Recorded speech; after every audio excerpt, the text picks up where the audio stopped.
ഇതിൽ രണ്ട് കാര്യങ്ങൾ നമ്മൾ ശ്രദ്ധിക്കണം.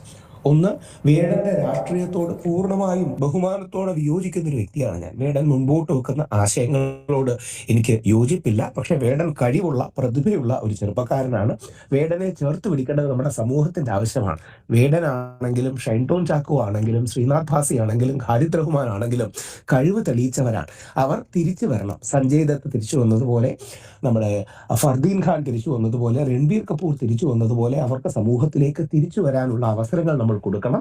അവർ തെറ്റേറ്റു പറയണം, പോലീസ് നടപടി നേരിടണം. അതിനുശേഷം അവർക്ക് ഒരു തിരിച്ചുവരവിനുള്ള സാധ്യത കൊടുക്കണം. രണ്ട്, വേടന്റെ സ്വത്വമോ ജാതിയോ രാഷ്ട്രീയവും പറഞ്ഞതിനെ പ്രതിരോധിച്ചാൽ അത് വേടനെന്ന ദോഷമാകും. പകരം വേടൻ പോലും പറയുന്നത് താൻ അത് ഉപയോഗിച്ചു, തനിക്ക് തെറ്റുപറ്റിയെന്നാണ്.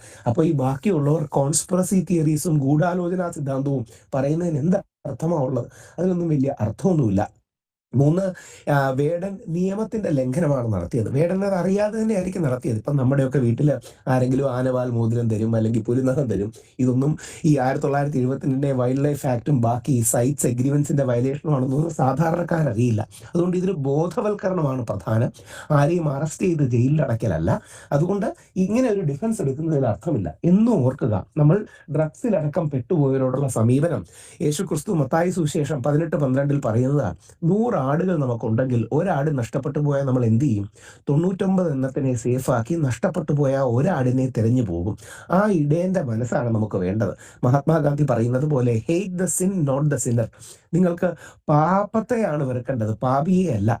പാപത്തെ എതിർക്കണം, വ്യക്തിയെ ചേർത്ത് പിടിക്കണം. ആ മനോഭാവമാണ് നമ്മുടെ രാജ്യത്തിന് വേണ്ടത്.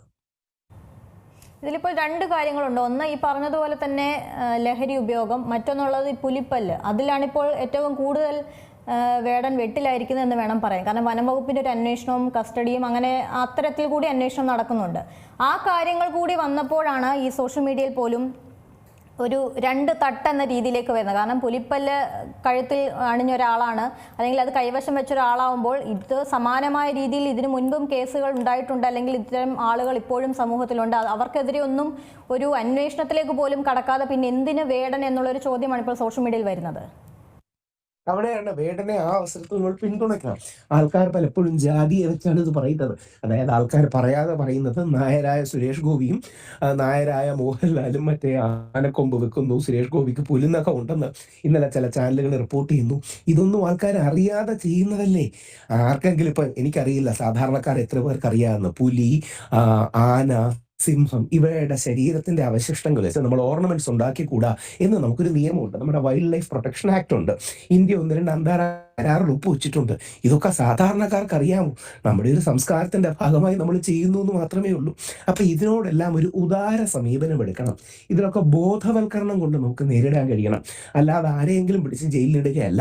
വേടനെ നമ്മൾ പിന്തുണയ്ക്കേണ്ട അവസരമാണ്. വേടന്റെ രാഷ്ട്രീയത്തെ എതിർക്കുമ്പോഴും വേടൻ എന്ന പ്രതിഭയുള്ള നല്ല ദൈവവിശ്വാസിയായ അമ്പലങ്ങളിൽ പോകുന്ന അതായത് ഞാൻ ആ അമ്പലത്തിൽ പോകുന്ന ഒരു ഹിന്ദു വലതുപക്ഷ വിശ്വാസി കൂടി ആയതുകൊണ്ട് പറയുകയാണ്. അപ്പം വേടനെ ഇനിയും ഇതിന്റെ പേര് ട്രോൾ ചെയ്യാനും അകറ്റി നിർത്താനുമാണ് പലപ്പോഴും ഞങ്ങളുടെ കൂട്ടത്തിലുള്ള പല ആൾക്കാരും നോക്കുന്നത്. അങ്ങനെയല്ല. ഒരാൾക്ക് പ്രശ്നം വരുമ്പോൾ അയാളെ തെള്ളിക്കളയുകയും തെള്ളി പറയുകയല്ല, നനഞ്ഞടം കുഴിക്കുകയല്ല, വീണവനെ ചവിട്ടുകയല്ല വേണ്ടത്, അവനെ ചേർത്ത് നിർത്തുകയാണ്. നമ്മുടെ ഒരു സഹോദരനാണ് ഈ ഡ്രഗ് കേസിൽ പെട്ടുപോയത്, ഈ പുലിപ്പല്ല് കേസിൽ പെട്ടുപോയെങ്കിൽ നമ്മൾ എന്ത് ചെയ്യും? ഇനി വേടൻ ചെന്നിട്ട് മറ്റേ പുലിയെ കൊന്ന് സ്വന്തമായി പുലിയോട് പോരാടി പുലിയുടെ മറ്റേ പല്ല് പറിച്ചെടുത്തു അല്ലല്ലോ പണ്ട് ടിപ്പു സുൽത്താനും മറ്റേ ശിവാജി മഹാരാജാവും ചെയ്തു എന്ന് പറയുന്നത് പോലെ ഇതൊക്കെ ഓൺലൈനിലൊക്കെ വളരെ വ്യാപകമായി കിട്ടും. താങ്കൾ വെറുതെ ഒന്ന് ഇന്റർനെറ്റിൽ പോയി ഓൺലൈനിൽ buy original tiger teeth in India അല്ലെങ്കിൽ ടൈഗർ ടൂത്ത് ഇൻ ഇന്ത്യ എന്ന് അടിച്ചു നോക്കിയാൽ പലതും ലഭിക്കും. അപ്പൊ ഇതൊക്കെ അവൈലബിൾ ആണ്. അതുകൊണ്ട് വനംവകുപ്പിനോടുള്ള താഴ്മയുള്ള അഭ്യർത്ഥന ബോധവൽക്കരണമാണ്, ജയിലിലിട അല്ല നമ്മുടെ ലക്ഷ്യം എന്ന് അവരോടും താഴ്മയായിട്ട് ഓർമ്മിപ്പിക്കുന്നു. ഇപ്പോൾ വേടൻ കഴിഞ്ഞ ദിവസമൊക്കെ പറഞ്ഞത് ഇത് തനിക്കൊരു ആരാധകൻ സമ്മാനിച്ചതാണ് തുടങ്ങിയ കാര്യങ്ങളൊക്കെയാണ് അയാൾ പറഞ്ഞത്. നേരത്തെ പറഞ്ഞതുപോലെ അയാൾ അറിയാതെ ആയിരിക്കാം, അറിയില്ല. പക്ഷെ അപ്പോഴും ഈ പറഞ്ഞതുപോലെ ബോധവൽക്കരണം അല്ലെങ്കിൽ ഒരു ഇതിന് മുൻപുണ്ടായ കേസുകൾ അല്ലെങ്കിൽ ഇതിന് മുൻപുണ്ടായ ആളുകളെ പരാമർശിക്കാതെ ഈ വേടൻ ഒരു രീതിയിലുള്ള ഒരു സപ്പോർട്ട് അത് തന്നെയാണോ ഇനി ആവശ്യം? കാരണം മറ്റൊരു കാര്യമുള്ളത് ഈ ലഹരി ഉപയോഗമാണ്. അതിപ്പോൾ ഏത് തരത്തിലും ന്യായീകരിക്കാൻ കഴിയാത്ത ഒന്ന് തന്നെയല്ലേ? ഒരു സംശയവുമില്ല. അവിടെയാണ് ലഹരിയിൽ ആൾക്കാർ പെട്ടുപോകുന്നതാണ്. നമ്മൾ ഈ ലഹരിയിൽ പെട്ടുപോകുന്നവരെ വില്ലന്മാരായിട്ടല്ല, വിക്ടിംസ് ആയിട്ടാണ് കാണേണ്ടത്, ഇരയായിട്ടാണ് കാണുന്നത്. ഇത് ഇന്ത്യയിലുള്ള സമീപനം മാത്രമല്ല, അന്താരാഷ്ട്ര തലത്തിൽ പോർച്ചുഗലിലൊക്കെ ഡിസ്വേഷൻ കമ്മീഷനുണ്ട്. അതായത് ഇതിൽ നിന്ന് മാറ്റാൻ ഒരു കമ്മീഷനുണ്ട്. കാനഡയിൽ ഗുഡ് സമരിറ്റൻ ആക്ട് ഉണ്ട്. ഇതിന്റെ ഏറ്റവും തെറ്റായ രീതി കണ്ട് നമ്മൾ ഫിലിപ്പൈൻസിലാണ്.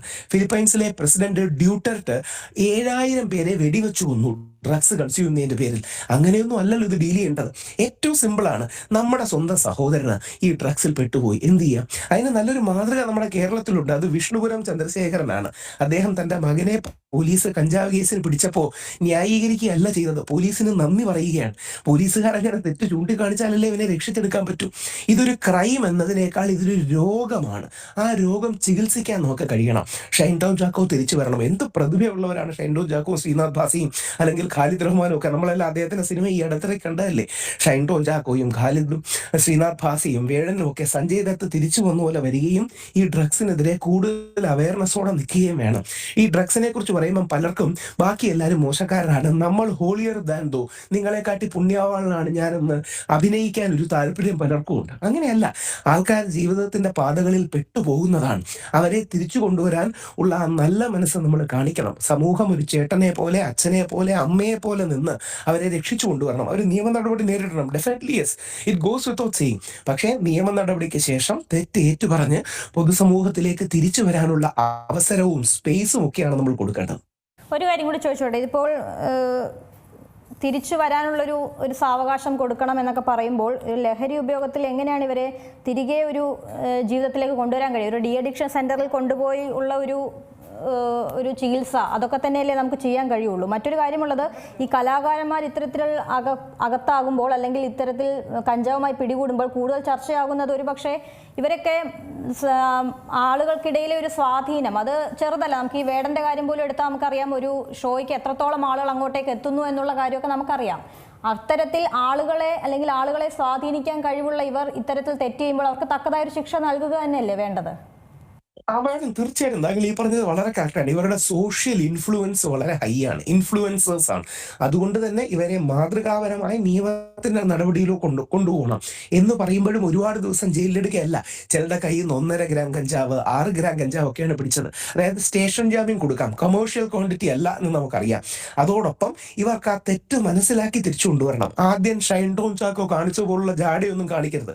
ഷൈൻ ടോം ചാക്കോ ആദ്യം വളരെ ധാർഷ്ട്യത്തോടെ ഇൻസ്റ്റാഗ്രാമിൽ അദ്ദേഹം വാഷ്റൂമിലേക്ക് ഓടി കയറുന്നു, തിരിച്ചു വരുന്നു, മോഹൻലാല് മറ്റേ കുളത്തിലേക്ക് എടുത്ത് ചാടുന്നു തുടങ്ങിയ സീനൊക്കെ ഇട്ടിട്ടുണ്ട്. അങ്ങനെയല്ല അത് ചെയ്യേണ്ടത്. പിന്നീട് അതേ ഷൈൻ ടോം ചാക്കോ സ്വന്തം അമ്മയെ വിളിച്ചുകൊണ്ട്, ഈ 41 വയസ്സായ ഷൈൻ ടോം ചാക്കോ അമ്മയെ വിളിച്ചുകൊണ്ട് പോകുന്നത് നമ്മൾ കാണുകയുണ്ടായി. അതായത് സ്കൂളിൽ നമുക്ക് എന്തെങ്കിലും തെറ്റ് ചെയ്താൽ നീ അമ്മയെ വിളിച്ചുകൊണ്ട് പോവാ അല്ലെങ്കിൽ അച്ഛനെ വിളിച്ചുകൊണ്ട് പോവാ എന്ന് പറയുന്നത് പോലെ.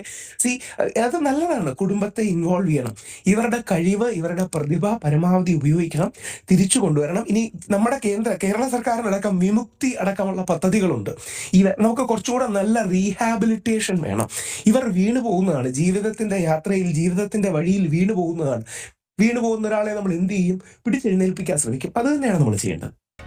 പുതിയ വാർത്തകളും വിശേഷങ്ങളും ഇനി വിരൽ തുമ്പിൽ. എല്ലാ ഡിജിറ്റൽ പ്ലാറ്റ്ഫോമുകളിലും ഇപ്പോൾ സീ മലയാളം ന്യൂസ് ലഭ്യം.